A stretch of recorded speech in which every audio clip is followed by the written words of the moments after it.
Tout le monde croit connaître Catherine Deneuve. Le visage parfait, l'élégance inattaquable, cette façon de traverser les pièces comme si rien ne pouvait l'atteindre. Et pourtant, il y a une vérité qui dérange, une vérité presque intime, presque interdite. Derrière cette maîtrise, il y a eu des tremblements. Des nuits blanches. Des départs sans adieu. Et un homme, surtout un seul, dont le prénom a continué de résonner en elle longtemps après la fin. Parce qu'on peut quitter quelqu'un, on peut refaire sa vie, on peut même s'habituer à la solitude, mais on ne se débarrasse pas d'un amour qui a touché le noyau. Celui qui ne vous embellit pas seulement, mais vous révèle. Imaginez une femme qui a été désirée par le monde entier. Une femme que la France a transformée en symbole. Et pourtant, une femme qui, au fond, a toujours été plus proche d'une énigme que d'une légende.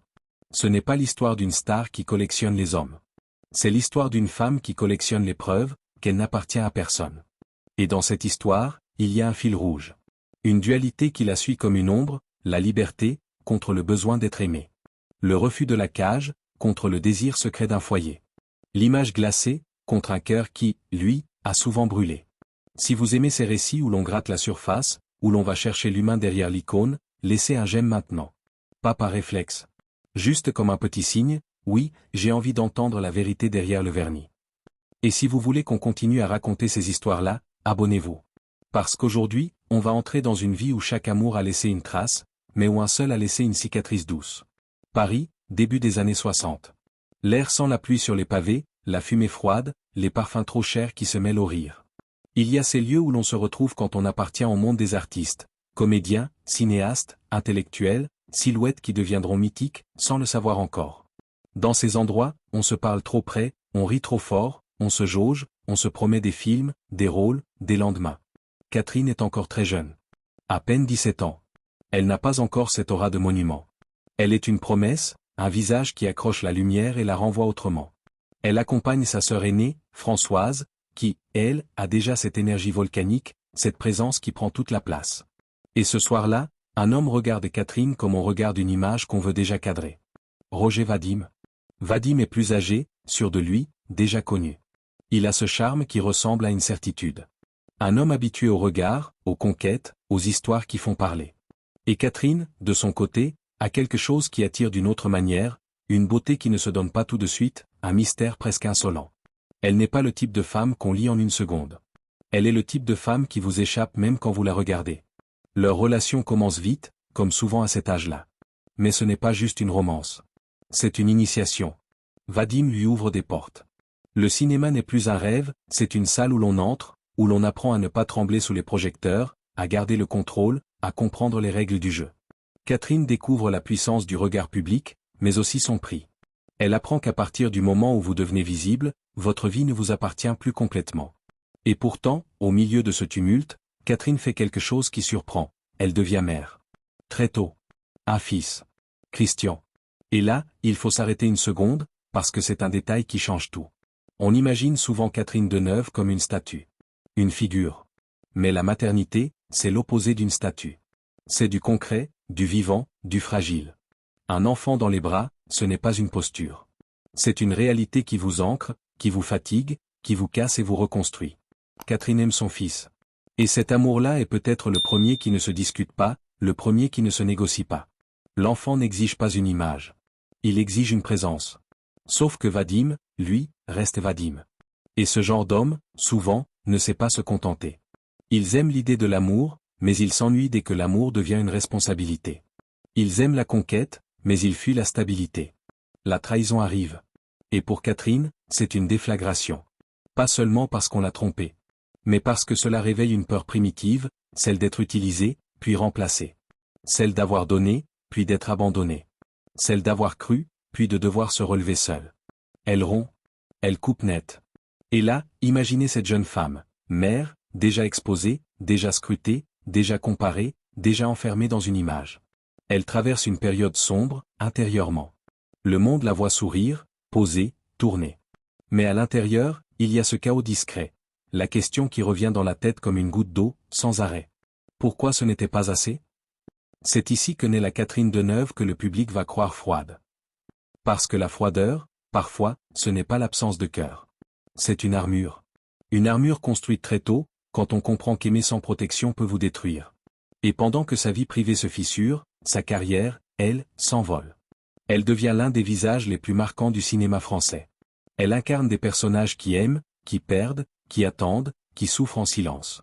Le public la découvre dans des rôles où l'émotion n'est pas une explosion, mais une retenue. Une larme qui ne tombe pas. Un regard qui tremble à peine. Et ce style-là, c'est sa signature. Mais ce qui est troublant, c'est qu'on pourrait croire que Catherine choisit ses rôles au hasard. En réalité, elle les comprend instinctivement. Parce qu'elle a déjà vécu cette tragédie intime, celle d'un amour immense, et d'une rupture qui ne laisse aucun bruit, mais laisse un vide. Alors elle avance. Et elle garde une règle, désormais, ne jamais se laisser enfermer. C'est là qu'apparaît un chapitre presque irréel, presque cinématographique. Londres, les années 60, la mode qui explose, les photographes, les nuits sans fin, les fêtes où la musique couvre les conversations. Catherine épouse David Bailey, photographe star, symbole d'une époque où l'image devient une religion. Sur le papier, c'est parfait. L'actrice française mystérieuse et le photographe britannique flamboyant. Un couple d'affiches. Un couple qui fait rêver. Mais la vie à deux, ce n'est pas une photo. C'est le matin. La fatigue. Les habitudes. La langue. Les malentendus. Et entre eux, il y a cette distance qui s'installe sans drame, sans cri, juste un éloignement. Ils ne se comprennent pas toujours. Ils ne se racontent pas tout. Et surtout, Catherine sent que le mariage, ce mot-là, ce cadre-là, ne lui apporte pas la sécurité qu'on promet. Au contraire, il lui donne l'impression qu'on lui demande de jouer un rôle supplémentaire. Et Catherine déteste jouer dans sa vie privée. Le mariage se termine. Et là, encore une fois, elle ne fait pas de scène. Elle ne pleure pas publiquement. Elle ne se justifie pas. Elle se retire, elle continue. C'est ça, sa méthode, avancer, même blessée. Garder l'allure, même quand l'intérieur vacille. Mais ne vous trompez pas, chaque rupture laisse quelque chose. Même chez les gens les plus solides. Même chez les icônes. Et au fil des années, Catherine devient un paradoxe vivant. Plus elle est admirée, plus elle se protège. Plus on l'appelle icône, plus elle devient secrète. Comme si elle sentait que le monde ne veut pas la connaître, il veut la posséder. Et Catherine refuse. Puis arrive l'histoire qui change tout. Début des années 70. Catherine rencontre Marcello Mastroianni. Et là, tout bascule, parce que Marcello n'est pas seulement un homme séduisant. Il n'est pas seulement un acteur immense. Il a quelque chose de rare, une douceur mélancolique. Une élégance qui n'a pas besoin d'écraser. Une manière d'être là, sans envahir. Marcello a ce regard fatigué, mais lumineux. Ce sourire qui semble dire, je sais ce que tu traverses. Il porte sur lui une expérience du monde, une forme d'ironie tendre. Et Catherine, qui a passé sa vie à ne pas se laisser attraper, se surprend à se détendre. Ils se rencontrent dans un contexte où l'émotion est partout. Des journées de tournage, des scènes difficiles, des silences entre deux prises. Il y a des moments où la proximité devient inévitable. Et parfois, c'est dans ces moments-là que deux êtres se reconnaissent. Catherine a presque 20 ans de moins. Mais ce n'est pas une relation jeune et vieux. C'est une relation de solitude. Marcello est marié. Il a déjà ses contradictions. Ses habitudes. Son monde. Catherine, elle, vient d'un parcours où chaque fois qu'elle a cru à une stabilité, elle a été trahie ou étouffée.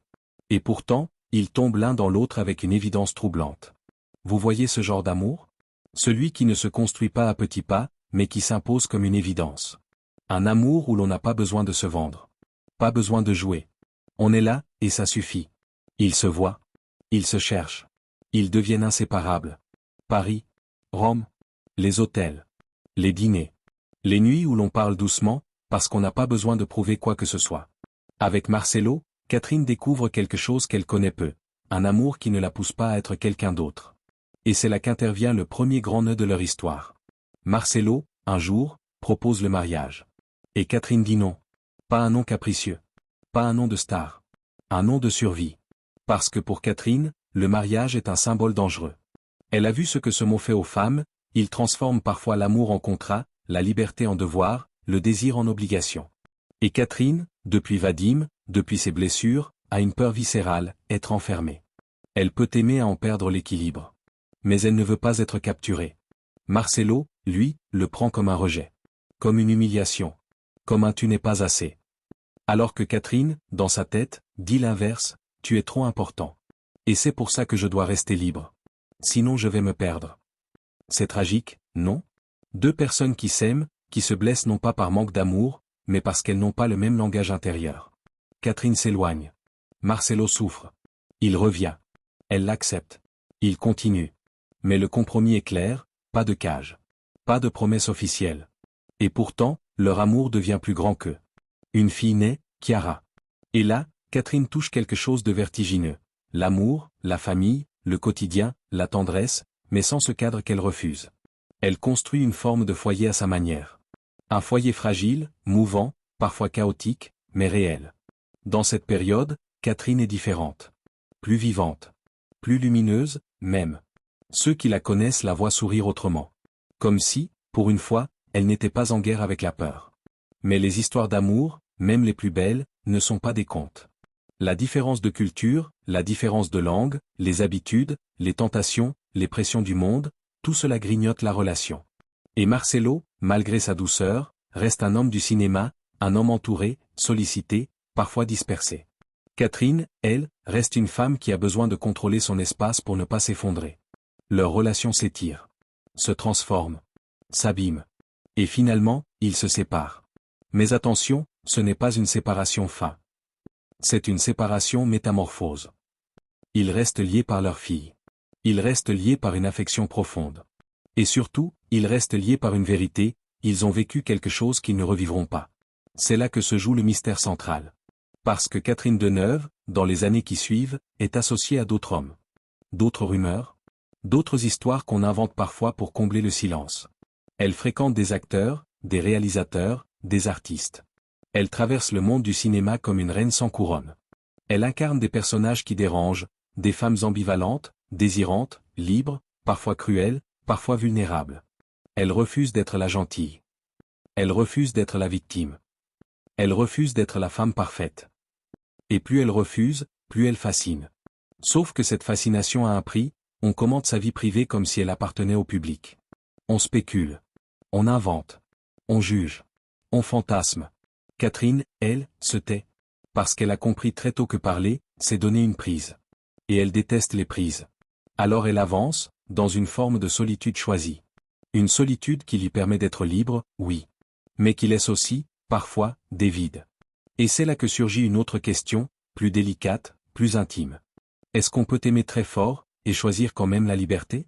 Est-ce qu'on peut dire je t'aime, et dire non au cadre? Catherine est la preuve que oui.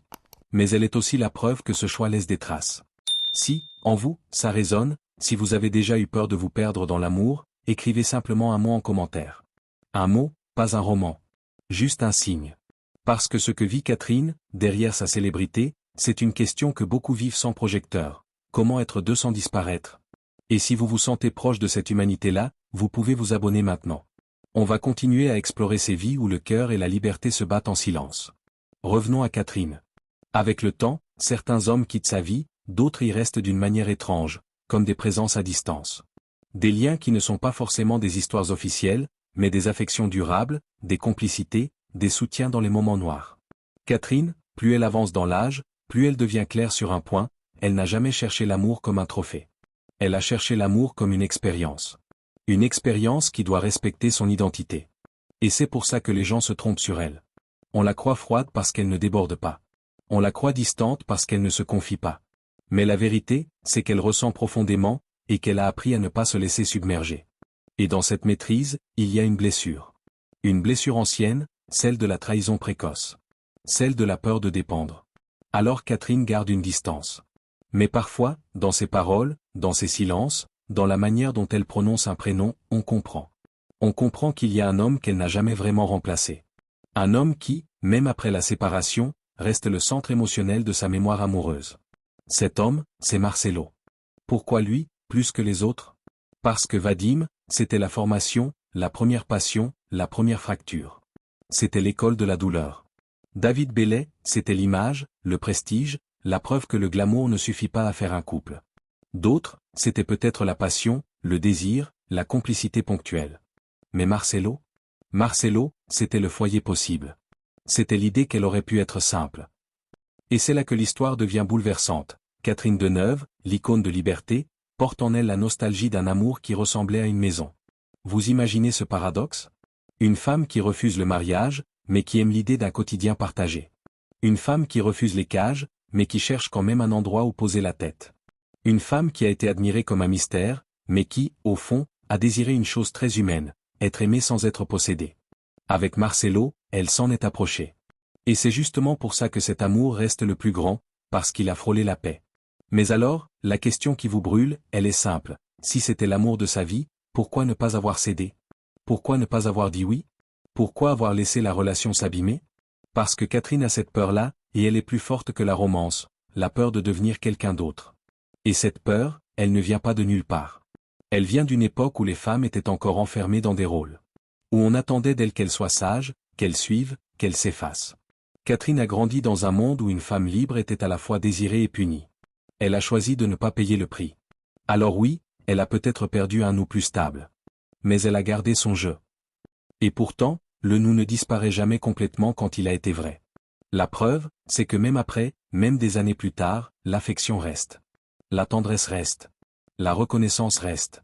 Catherine parle de Marcelo autrement. Pas comme d'un souvenir. Comme d'une présence passée qui a laissé une empreinte. Et quand le temps avance, quand les grandes périodes de la vie se ferment, quand certains êtres disparaissent, on comprend que ce qu'on a aimé vraiment devient plus précieux. Pas parce que c'était parfait, mais parce que c'était authentique. Catherine a vécu suffisamment longtemps pour comprendre que la perfection est un mensonge. Qu'un amour peut être immense et imparfait. Qu'un amour peut vous rendre heureux et vous faire souffrir. Et que malgré tout, il peut rester le plus grand. C'est pour ça qu'à un âge où l'on n'a plus rien à prouver, elle laisse enfin sortir cette vérité. Pas comme une déclaration théâtrale. Plutôt comme un aveu discret, presque pudique. Un aveu qui ressemble à Catherine qu'on connaît. Pas de grands gestes, pas de mise en scène, juste l'essentiel. Et cet essentiel, c'est, parmi tous les hommes, il y en a un, qu'elle n'a jamais vraiment quitté. Mais il reste un autre mystère, plus subtil. Parce que l'amour de sa vie, ce n'est pas seulement celui qui vous a fait le plus battre le cœur. C'est aussi celui qui vous a le plus révélé à vous-même. Et Marcelo lui a révélé quelque chose de précieux, elle pouvait être aimée sans devoir se transformer. Avec lui, elle n'avait pas besoin de jouer la dure. Elle n'avait pas besoin de se protéger autant. Elle pouvait être mère, femme, amante, amie, sans être enfermée dans un rôle unique. Ce n'est pas rien, quand on a passé sa vie à défendre son identité. Et pourtant, même cet amour-là n'a pas résisté à tout. C'est là que beaucoup de gens se trompent en amour, ils croient qu'un grand amour doit forcément durer. Qu'il doit forcément se transformer en mariage, en maison, en habitude. Mais parfois, un grand amour est grand précisément parce qu'il n'a pas eu le temps de devenir tiède. Parce qu'il s'est arrêté avant de se dénaturer complètement. Parce qu'il reste, dans la mémoire, comme une flamme intacte. Catherine et Marcelo, c'est une flamme intacte. Et quand on comprend ça, on comprend aussi pourquoi Catherine est restée si longtemps fascinante. Elle incarne quelque chose que beaucoup vivent, mais que peu assument. L'idée qu'on peut aimer de toutes ses forces, et choisir quand même sa liberté. Et là, j'ai envie de vous demander quelque chose, simplement.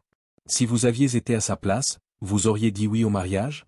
Vous auriez accepté de vous enfermer un peu, pour garder la personne? Ou vous auriez fait comme elle, garder votre identité coûte que coûte, quitte à porter un manque? Dites-le en commentaire. Parce qu'il n'y a pas de bonne réponse. Il y a juste ce que chacun est capable de vivre. Et si cette histoire vous touche, si vous sentez qu'elle parle de vous, même un peu, laissez un j'aime. C'est une façon de dire, je comprends. Et ça, pour une personne qui écoute, même derrière un écran, ça compte.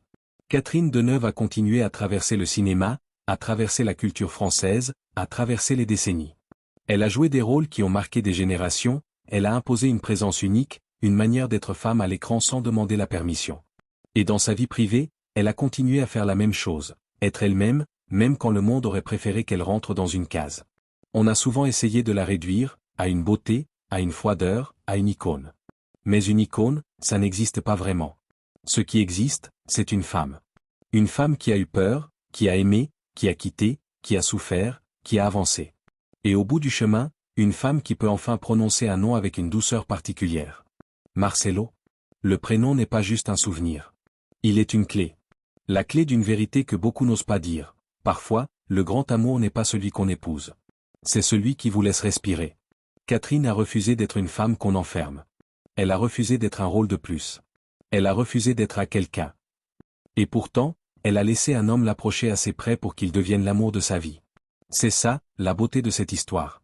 Et c'est ça, aussi, sa tristesse. Parce qu'il y a une question qui flotte, et elle ne disparaît jamais complètement, est-ce qu'elle regrette?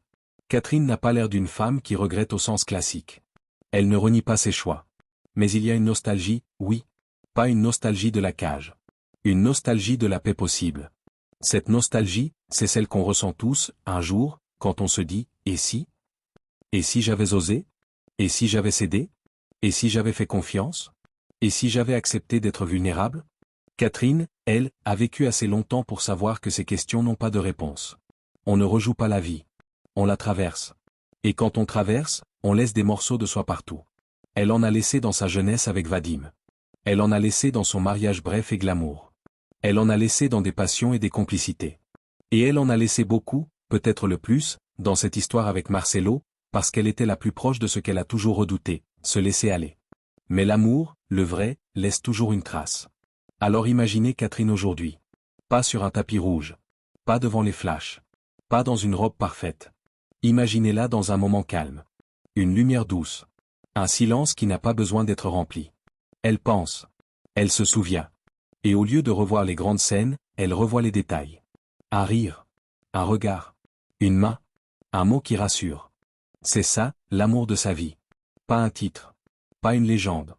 Un détail qui vous réchauffe encore des années après. Et maintenant, je vous pose la dernière question, celle qui donne envie de parler, celle qui fait remonter des souvenirs. Pour vous, c'est quoi, l'amour de sa vie? Est-ce que c'est celui qui dure le plus longtemps? Celui qui vous fait le plus souffrir? Celui qui vous respecte? Celui qui vous sauve? Ou celui qui, simplement, vous comprend? Écrivez-le. Même une phrase. Parce que ce genre d'histoire, ce n'est pas seulement pour parler de Catherine Deneuve. C'est pour parler de nous. De ce qu'on garde en soi. De ce qu'on n'avoue pas toujours. Et si vous voulez qu'on continue à raconter ces vies-là, avec leurs contradictions et leurs vérités, abonnez-vous. Vous serez au bon endroit. Parce qu'au fond, Catherine Deneuve nous rappelle une chose essentielle. On peut être admiré par le monde entier, et rester, malgré tout, une personne qui cherche juste une chose simple. Aimer. Sans se perdre.